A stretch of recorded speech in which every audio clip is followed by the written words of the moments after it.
Hello everyone, इस video में हम बनाने वाले हैं जिप फाइल को एक्सट्रैक्ट करने वाली एक एप्लीकेशन। जैसे कि यहाँ पर आप देखिए, डोरेमोन की पॉकेट पर इस वक्त एक जिप फाइल है जिसका नाम है माई फाइल्स। इस जिप फाइल के अंदर कुछ डेटा मौजूद होगा। मैं क्या करता हूँ, अगर इसको मैन्युअली ओपन करके देखना चाहता हूँ तो मैं करूँगा राइट क्लिक और एक्सट्रैक्ट हेयर। तो देखिए, जैसे ही मैंने इसको एक्सट्रैक्ट किया मुझे इसके अंदर का डेटा मिल गया, यानी इसके अंदर एक नोटपैड फाइल थी और एक इमेज थी। तो इसको अभी तो मैंने मैन्युअली ओपन किया सॉफ्टवेयर की मदद से, लेकिन अब मैं क्या करूंगा, PHP के अंदर खुद अपना बनाया हुआ कोड लिखूंगा जिसके माध्यम से मैं इस जिप फाइल को एक्सट्रैक्ट कर सकूं। यानी कि अब मैं एक ऐसा कोड लिखने वाला हूं जिसके माध्यम से मैं WinRAR या फिर 7zip जैसे सॉफ्टवेयर की हेल्प लिए बिना मैं इस फाइल को एक्सट्रैक्ट कर सकता हूं, और वो कोड मैं PHP में लिखूंगा। ये छोटा सा मगर बहुत इंटरेस्टिंग प्रोजेक्ट है। तो अब मैं कोड लिखना स्टार्ट करता हूं। तो इसका कोड लिखने के लिए मैं VS कोड का यूज करने वाला हूं। आप कोई भी अपना मनपसंद टेक्स्ट एडिटर यूज कर सकते हो। मैंने VS कोड ओपन किया, और क्योंकि इसका कोड है PHP लैंग्वेज में तो मुझे XAMPP सर्वर को भी तो ऑन रखना होगा। मैंने लिखा XAMPP और कर दिया यहाँ से स्टार्ट और मिनिमाइज। तो अब मैं यहाँ पर लिखता हूँ PHP और इस फाइल को कर लेता हूँ सेव। तो मैंने किया सेव पे क्लिक, C ड्राइव, इसके अंदर XAMPP htdocs के अंदर मैं एक न्यू फोल्डर क्रिएट कर लेता हूं। मैंने लिखा जिप एक्सट्रैक्टर, और इस जिप एक्सट्रैक्टर नाम के फोल्डर में मैं फाइल को सेव करूंगा। तो इस फाइल को मैं नाम दे देता हूं zip project.php और सेव। तो सबसे पहले मैं क्या करूंगा, यहां पर zip archive ऑब्जेक्ट को कॉल करूंगा, क्योंकि आपको zip से रिलेटेड काम करने के लिए इस ऑब्जेक्ट की आवश्यकता होगी। तो मैंने लिखा zip archive। तो ये बात आपको याद रखनी है, अगर आप जिप से रिलेटेड कोई भी काम करना चाहते हो तो सबसे पहले आप क्या करोगे, इस तरह से जिप आर्चिव ऑब्जेक्ट को यहाँ पर लिखोगे और उसको एक वेरिएबल में स्टोर कर लोगे। तो मैंने यहाँ पर लिखा वेरिएबल zip_obj यानी कि ऑब्जेक्ट। अब इस जिप ऑब्जेक्ट नाम के वेरिएबल में इस जिप आर्चिव वाले ऑब्जेक्ट का सारा कलेक्शन है। अब अगर मुझे जिप आर्चिव के अंदर से कोई डेटा एक्सेस करना है तो मैं क्या करूंगा, यहाँ पर लिखूंगा जिप ऑब्जेक्ट और मैं इस वाले ऑपरेटर का यूज करूंगा। और अगर मुझे किसी जिप फाइल को रीड करना है तो मैं ओपन मेथड का यूज करूंगा। तो मैंने लिखा ओपन, और मुझे कौन सी जिप फाइल को ओपन करना है, myfiles.zip। इस फाइल को मुझे ओपन करना है। लेकिन एक मिनट, यहाँ पर आप मेरी बात ध्यान से सुनिए। ये जो myfiles.zip है वो इस वक्त कहाँ पर है, डेस्कटॉप पर है, और हमारी ये फाइल कहाँ पर सेव है, C ड्राइव में XAMPP फोल्डर के अंदर। तो मैं क्या करूंगा, यहाँ से इस फाइल को कट करूंगा, C ड्राइव में XAMPP htdocs जिप एक्सट्रैक्टर और पेस्ट। तो मैंने यहाँ पर क्या किया, जिस जगह पर ये फाइल सेव थी उसी लोकेशन पर मैंने जिप फाइल को रख दिया। अब मैं आगे का कोड करता हूँ। तो जब आप ओपन मेथड के माध्यम से किसी भी जिप फाइल को इस तरह से ओपन करोगे तो वो कहाँ पर रखी जाएगी, रैम के मेमोरी ब्लॉक में, और वो जो ब्लॉक क्रिएट होगा वो टेम्परेरी होता है। तो मैं यहाँ पर क्या करता हूँ, एक वेरिएबल क्रिएट कर लेता हूँ ब्लॉक के नाम से, और इस डेटा को रख देता हूँ ब्लॉक के अंदर, यानी कि यहाँ पर। अब मैं आगे की कोडिंग करता हूँ। तो देखिए, जब भी हम फाइल को इस तरह से ओपन करते हैं तो हमें एक बार चेक कर लेना चाहिए कि क्या ये सक्सेसफुली ओपन हुआ या नहीं। तो मैं यहाँ पर लिखता हूँ if block equal to true. तो इस लाइन का मतलब है कि ये वाली फाइल इंटरनली ओपन होके रैम के मेमोरी ब्लॉक में स्टोर हो चुकी है। अगर हमारी जिप फाइल टेम्परेरी रैम के मेमोरी ब्लॉक में स्टोर हो चुकी है तो हम आएंगे इफ के अंदर। अब जब भी आपको जिप फाइल को एक्सट्रैक्ट करना हो तो आप क्या करोगे, अपने ऑब्जेक्ट के अंदर से इस तरह से एक्सट्रैक्ट टू नाम के मेथड को यूज करोगे। अब मान लो कि मैं यहाँ पर लिखता हूँ इस तरह से डेटा। तब क्या होगा, जब ये फाइल एक्सट्रैक्ट होगी तो इसके अंदर का सारा डेटा निकल के एक डेटा नाम का फोल्डर क्रिएट होगा, और उस फोल्डर के अंदर इस फाइल का सारा डेटा होगा। अगर मान लो मैं यहाँ पर लिखता हूँ ऑल डेटा, अब ठीक है, ऑल डेटा नाम से एक फोल्डर क्रिएट हो जाएगा और उस फोल्डर के अंदर फाइल का सारा डेटा चला जाएगा। और इसके एल्स में मैं लिखता हूँ, मैंने लिखा एको समथिंग रॉन्ग, ये वाला मैसेज मिलेगा। तो जब आप फाइल को इस तरह से एक्सट्रैक्ट करोगे उस वक्त आप टेस्टिंग जरूर करोगे कि आपकी फाइल सक्सेसफुली एक्सट्रैक्ट हुई है या नहीं हुई। तो एक्सट्रैक्ट हुई फाइल को मैं एक वेरिएबल के अंदर रख लेता हूँ। मैंने लिखा एक्सट्रैक्ट, और फिर मैंने चेक किया इफ एक्सट्रैक्ट।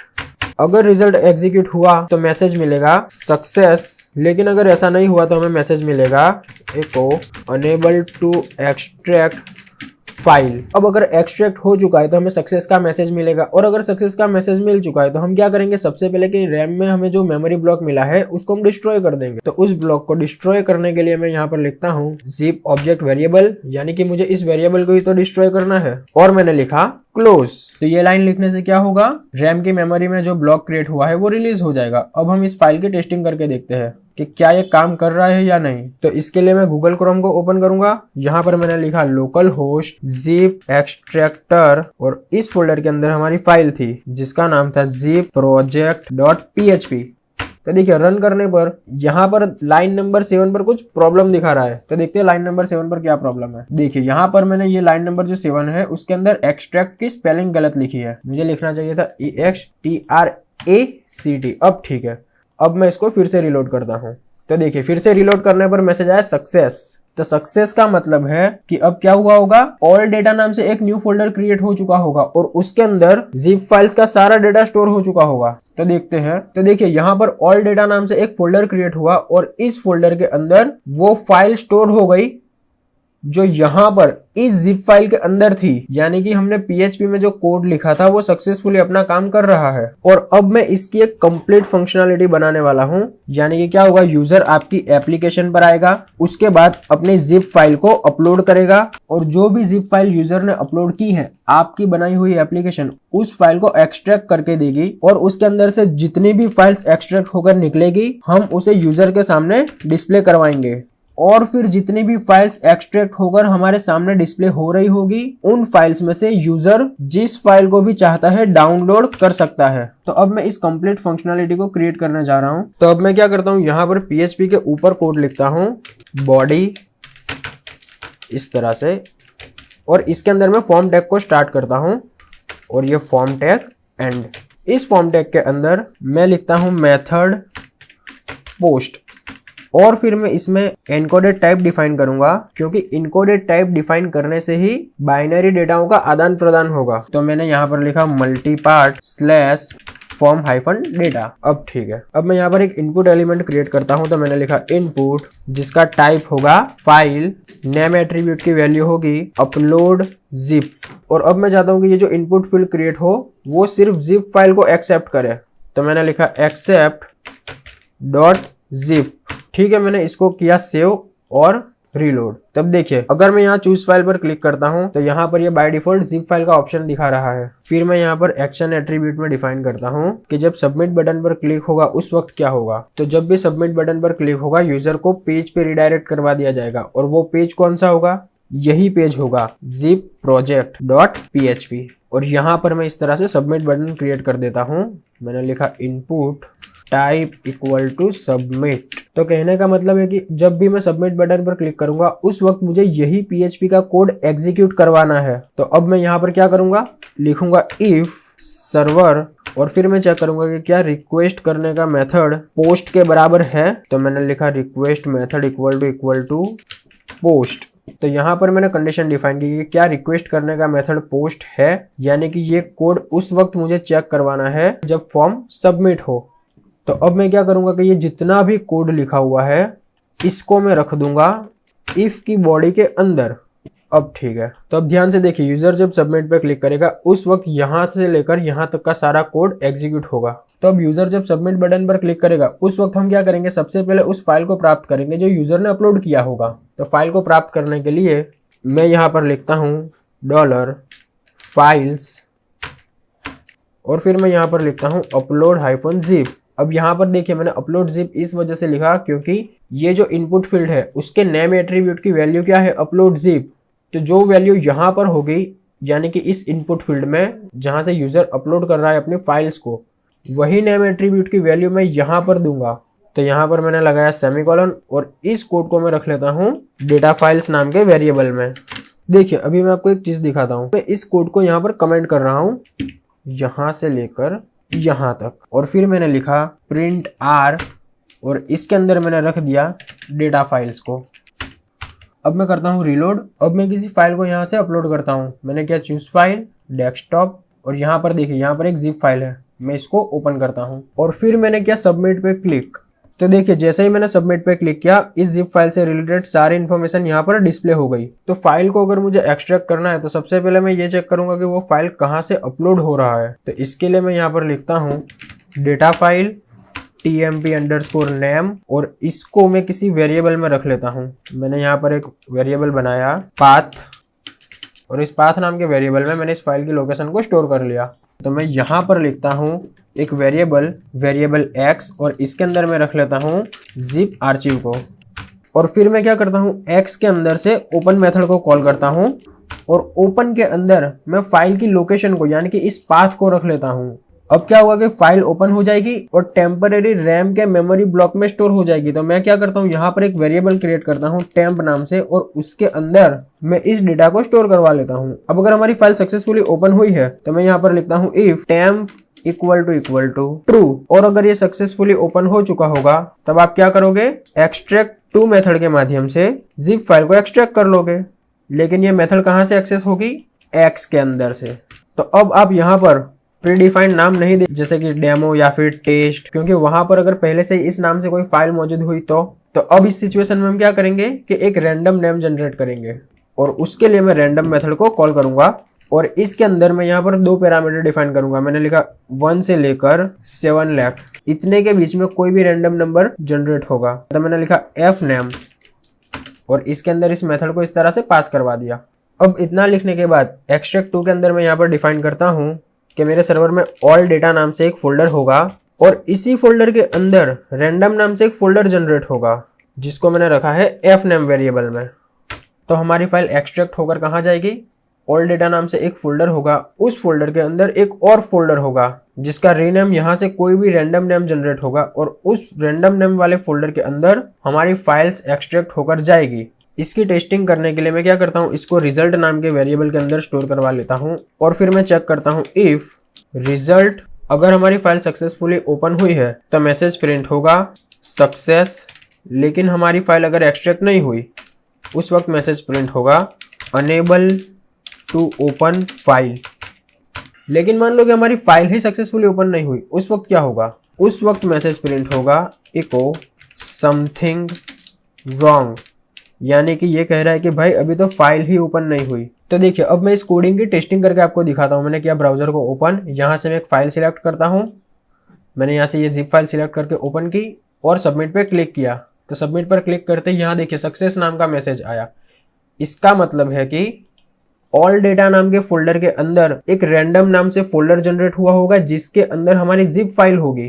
तो देखिए यहाँ पर ऑल डेटा नाम का फोल्डर है, इस फोल्डर के अंदर एक रैंडम नाम से फोल्डर है और इस फोल्डर के अंदर हमारी फाइल्स है जो कि एक्सट्रैक्ट हो चुकी। तो यहाँ पर मैंने फोल्डर का नाम रैंडम क्यों रखा है, क्योंकि मान लीजिए कि अगर यूजर दोबारा उसी फाइल को अपलोड करता है उस वक्त क्या होगा, रैंडम नाम से एक और न्यू फोल्डर क्रिएट हो जाएगा देखिए, और वही फाइल फिर से अपलोड हो जाएगी किसी दूसरे नेम से। तो अब एक्सट्रैक्ट होकर जो फाइल्स इसके अंदर आई है इन फाइल्स को हम रीड करते हैं। तो रीड करने के लिए मैं क्या करता हूँ, सबसे पहले तो अब मैं रैम का मेमोरी ब्लॉक खाली कर दूंगा क्योंकि इसकी कोई ज़रूरत नहीं है। तो जब रैम का मेमोरी ब्लॉक खाली हो जाएगा उसको मैं रख लेता हूँ एक वेरिएबल के अंदर। तो मैंने लिखा ब्लॉक क्लोज और फिर मैंने लिखा इफ के पैरेंथेसिस के अंदर मैं रखता हूँ ब्लॉक क्लोज को, यानी कि जब रैम का ब्लॉक सक्सेसफुली क्लोज हो जाएगा उस वक्त उस फाइल का नेम यहाँ पर डिस्प्ले हो जाए जो सक्सेसफुली एक्सट्रैक्ट हुआ है। तो ये करने के लिए मैं कोड लिखता हूँ स्कैन डायरेक्टरी। ये एक मेथड है, यानी कि फाइल्स को रीड करने के लिए मैं स्कैन डायरेक्टरी मेथड का यूज करूंगा। तो यहाँ पर स्कैन डायरेक्टरी लिखने के बाद मैं लिखूंगा कि कौन से फोल्डर के अंदर यूजर का फोल्डर क्रिएट हुआ होगा।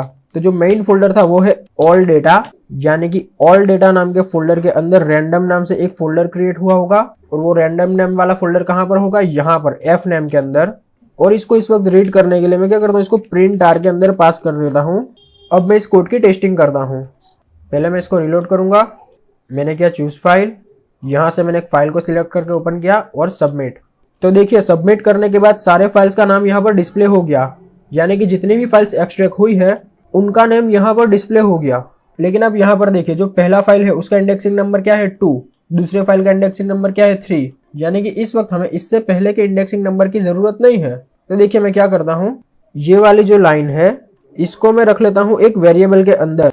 मैंने बनाया वेरिएबल एरे और फिर मुझे इस एरे की लेंथ कैलकुलेट करनी है। तो इसके लिए मैं काउंट मेथड का यूज करूंगा, इसके अंदर पास कर दूंगा एरे और इसको रख लूंगा मैं एक लेंथ नाम के वेरिएबल के अंदर, और फिर मैं एक लूप को एग्जीक्यूट करवाऊंगा। और मैं ये जो लूप एग्जीक्यूट करवाऊंगा उसमें आई की इनिशियल वैल्यू होगी 2, क्योंकि यहाँ पर देखिए सेकंड इंडेक्स नंबर से हमारी फाइल स्टोर होती है। और ये लूप कब तक चलेगा, एरे में जितना डेटा होगा तब तक, आई लेस देन लेंथ और आई इंक्रीमेंट। और फिर मैं यहाँ पर प्रिंट करवाऊंगा एको एरे वेरिएबल और इसका इंडेक्सिंग नंबर होगा आई, यानी कि इंडेक्सिंग नंबर 2, उसके बाद 3, फिर 4, और जब तक एरे की लेंथ होगी तब तक ये डिस्प्ले होता रहेगा। अब मैं क्या करता हूँ कि इसको यहाँ से ब्रेक कर देता हूँ ताकि एक फाइल के नेम के बाद ब्रेक हो जाए और दूसरी फाइल का नेम न्यू लाइन से प्रिंट हो। मैंने किया सेव और इस पेज को मैं करता हूँ यहाँ से रिलोड, और मैंने किया चूज फाइल, सिलेक्ट, ओपन और सबमिट। यहाँ पर देखिए फाइल्स का नेम 1 by 1 डिस्प्ले हो गया, इमेज 1, इमेज 2 और इमेज 3। तो फाइल का नेम तो डिस्प्ले हो गया, लेकिन हम जो सक्सेस प्रिंट कर रहे थे वो भी आया। तो इस सक्सेस की हमें अब कोई जरूरत नहीं है, तो मैं क्या करूंगा, इसको यहाँ से कर दूंगा रिमूव। अब अगर आप अपलोड करके सबमिट करोगे तो सिर्फ आपको फाइल का नेम ही डिस्प्ले होगा। देखिए अब मैं ऐसी फंक्शनलिटी ऐड करने जा रहा हूँ कि यूजर इनमें से जिस पर भी क्लिक करेगा वो फाइल डाउनलोड हो जाएगी। तो फाइल को डाउनलोड करवाने के लिए मैं क्या करूंगा, यहाँ पर कोड करूंगा। तो देखिए, तो यहाँ पर हमें सबसे पहले ये देखना है कि हमारी फाइल्स कहाँ पर है। ऑल डेटा नाम के फोल्डर के अंदर है। ऑल डेटा नाम का जो फोल्डर है उसके अंदर रैंडम नेम से एक फोल्डर होगा। अब रैंडम नेम कहाँ पर जनरेट होता है, यहाँ पर। तो मैं इस वेरिएबल को यहाँ पर रख दूंगा, यानी कि ये जो ऑल डेटा के अंदर मैंने लिखा है एफ नेम वाला फोल्डर, ये वो फोल्डर है जो रैंडमली जनरेट होता है। देखिए मैं आपको डॉक्यूमेंटेशन दिखाता हूँ। ये है ऑल डेटा नाम का फोल्डर, और इस फोल्डर के अंदर ये जो रैंडमली फोल्डर क्रिएट होता है उसका कोई भी नाम रैंडमली क्रिएट हो जाएगा। तो यहाँ पर ये जो रैंडम फोल्डर 1 by 1 क्रिएट हो रहे हैं उसका वेरिएबल है ये एफ नेम, यानी कि ये फोल्डर नेम जिसके अंदर फाइल एक्सट्रैक्ट होकर जाएगी। तो यहाँ पर मुझे लिंक मिल गई, इसको रख लेता हूँ मैं माई लिंक नाम के वेरिएबल में। लेकिन अभी तो हमें सिर्फ फोल्डर की लोकेशन मिली है, हमें फाइल का नेम नहीं मिला। ऑल डेटा फोल्डर है, उस फोल्डर के अंदर एक रैंडम फोल्डर है, लेकिन उस फोल्डर के अंदर भी तो फाइल है, और फाइल का नेम कहाँ पर है, इस एरे के अंदर। तो मैं यहाँ से करूंगा इसको कॉपी और यहाँ पर कर दूंगा कॉन्केटिनेट पेस्ट। तो यहाँ पर मुझे क्या मिल गया, डाउनलोड लिंक। अब ये जो लिंक क्रिएट हुई है इसके अंदर मुझे सिर्फ एक स्लैश को कॉन्केटिनेट करना पड़ेगा। अब वो क्यों करना पड़ेगा इसको समझिए। देखिए सबसे पहले ऑल डेटा नाम का फोल्डर होगा, उसके बाद स्लैश, एक रैंडम फोल्डर होगा, और उसके बाद मैंने यहाँ पर डायरेक्ट लिख दिया है फाइल का नेम, तो रैंडम नेम वाला फोल्डर और उसके अंदर जो फाइल है वो नेम, उन दोनों के बीच में एक स्लैश होता है। तो स्लैश को मैं यहाँ पर इस तरह से कॉन्केटिनेट कर दूंगा। देखिए अगर आप इस लिंक में कंफ्यूज है तो मैं आपको इसको प्रिंट करवा के दिखाता हूँ। मैंने लिखा एको माई लिंक डॉट, यानी कि कॉन्केटिनेट मैंने कर दिया ब्रेक, सेव, और मैं इसको रन करके आपको दिखाता हूँ। Choose file, pics, submit. देखिए ये जितनी भी इमेजेस है इन सब की लिंक भी हमें मिल गई। ऑल डेटा नाम से एक फोल्डर है, उसके बाद देखिए स्लैश, ऑल डेटा के अंदर एक और रैंडम फोल्डर है, और उसके बाद इमेज 1। अब यहाँ पर ये जो इमेज 1 फाइल का नेम है और ये जो रैंडम फोल्डर है उसके बीच में देखिए स्लैश है। ये कौन सा स्लैश है, जो मैंने अभी अभी यहाँ पर ऐड किया। तो इस तरह से हमें यहाँ पर एक कंप्लीट लिंक मिल चुकी है। अब हम आगे का कोड करते हैं जिससे कि मैं जिस भी फाइल पर क्लिक करूँ वो डाउनलोड हो जाए। तो देखिए इसको अब मैं यहाँ से कर देता हूँ रिमूव। ये सिर्फ मैंने लिंक को डिस्प्ले करवाने के लिए किया था, और जो फाइल का नेम है वो यहाँ पर है। तो अब मैं सबसे पहले क्या करूंगा कि यहाँ पर ये जो फाइल नेम है इसको क्लिकेबल बनाऊंगा ताकि मैं जिस फाइल पर क्लिक करूँ वो डाउनलोड हो सके। तो इसको क्लिकेबल बनाने के लिए मैं इसको एंकर टैग से लॉक करूंगा। तो मैंने यहाँ पर लिखा double quote dot anchor tag start, और यहाँ पर एंकर टैग ओवर। अब इस एंकर टैग के href एट्रीब्यूट की वैल्यू में मुझे फाइल का लिंक पास करना होगा। तो लिंक कहाँ पर है, माई लिंक वाले वेरिएबल में। तो मैं इस माई लिंक वाले वेरिएबल को यहाँ पर पेस्ट करूंगा, और अब मैं इसको करूंगा कॉन्केटिनेट। तो देखिए कॉन्केटिनेट करने के लिए मैं यहाँ पर लिखूंगा double quote dot dot double quote. तो यहाँ पर फाइल का नेम भी कॉन्केटिनेट हो गया। तो ठीक है, अब मैंने यहाँ पर href की वैल्यू में फाइल का लिंक भी पास कर दिया और उसको कॉन्केटिनेट भी कर दिया। और अब फाइनली मैं यहाँ पर लिखूंगा डाउनलोड एट्रीब्यूट, और डाउनलोड एट्रीब्यूट के साथ मैं वो लिखूंगा कि मुझे फाइल को किस नेम से डाउनलोड करवाना है। तो सिंपल सी बात है, जो फाइल का नेम होगा मैं उसी नेम से फाइल को डाउनलोड करवाऊंगा। तो फाइल का नेम कहाँ पर है, एरे वेरिएबल के अंदर, यहाँ पर। तो मैं करता हूँ इसको कॉपी और यहाँ पर पेस्ट। लेकिन सिर्फ पेस्ट करना काफी नहीं है, हमें इसको कॉन्केटिनेट भी तो करना होगा। Double quote dot dot double quote. अब देखिए ये कॉन्केटिनेशन में आप बिल्कुल भी कंफ्यूज मत होना, आप इसको ध्यान से देखो। वेरिएबल है, उसके लेफ्ट और राइट में डॉट है, डबल कोट है और सिंगल कोट है, इसको आप ध्यान से देखो, ये आपको समझ में आ जाएगा, ये बहुत आसान है। ठीक है, अब मैंने किया इस फाइल को सेव और मैं करता हूँ इसकी फाइनल टेस्टिंग। मैंने किया ब्राउजर को ओपन, चूज फाइल को सिलेक्ट किया। अब जैसे ही मैं सबमिट पे क्लिक करूंगा ये जिप फाइल एक्सट्रैक्ट हो जाएगी और उसके अंदर जो फाइल्स है वो मेरे सामने यहाँ पर डिस्प्ले हो जाएगी। मैंने किया सबमिट, देखिए जिप फाइल एक्सट्रैक्ट हो चुकी और उसके अंदर की फाइल्स यहाँ पे डिस्प्ले हो गई। इतना ही नहीं, अब मैं जिस फाइल पे क्लिक करूंगा वो डाउनलोड भी हो जाएगी। मैंने किया क्लिक, देखिए इमेज 2, इमेज 3, ये फाइल्स यहाँ पर डाउनलोड भी हो रही है। अब हम इसको ओपन करके भी देख लेते हैं। बिल्कुल सही, तो कॉन्ग्रेचुलेशंस, आपने अपनी एप्लीकेशन बना ली है जिप एक्सट्रैक्टर की, जिससे आप जिप फाइल को एक्सट्रैक्ट करके डाउनलोड कर सकते हो। इससे पहले मैंने जो यहाँ पर ये वाला कोड लिखा था वो आपकी प्रैक्टिस करवाने के लिए लिखा था, ताकि जिप फाइल से रिलेटेड आपके जो फंडामेंटल्स हैं वो क्लियर हो जाए। और फिर जब हम फाइनली एप्लीकेशन इस तरह से क्रिएट करें उस वक्त आपको ये पता होना चाहिए कि एक्सट्रैक्ट टू से हम फाइल को एक्सट्रैक्ट करेंगे, फिर रैम में एक मेमोरी ब्लॉक क्रिएट होगा, उस ब्लॉक को हम कब रिलीज करना है, कब कहां पर स्टोर करना है। तो ये वाला कोड अब आप चाहो तो इसको रिमूव भी कर सकते हो, ये सिर्फ समझाने के लिए था। यहाँ पर मैंने आपको जिप एक्सट्रैक्टर की एप्लीकेशन डेवलप करना सिखाया। अब अगर आप चाहो तो इस एप्लीकेशन को बहुत एडवांस लेवल पर ले जा सकते हो। इसके अंदर आप और भी बहुत से चेंजेस कर सकते हो, लाइक आप इसके इंटरफेस में चेंजेस कर सकते हो, इसको और ज्यादा डिजाइन और अट्रैक्टिव बना सकते हो, और भी आप बहुत कुछ कर सकते हो। जितना आपका क्रिएटिव माइंड होगा आपको उतने ही अच्छे आइडियाज आएंगे। तो आई होप कि मैंने आपको जो भी पढ़ाया वो आपको समझ में आया होगा। अगर वीडियो अच्छी लगी हो तो आप इसको लाइक कर सकते हो, अपने फ्रेंड्स के साथ शेयर कर सकते हो और इस चैनल को भी सब्सक्राइब कर सकते हो। और मैं कोशिश करूंगा कि आपको इसी तरह की अच्छी अच्छी एप्लीकेशंस बना के वीडियो प्रोवाइड करता रहूं, ताकि आपको और भी बहुत कुछ सीखने को मिले। Thank you.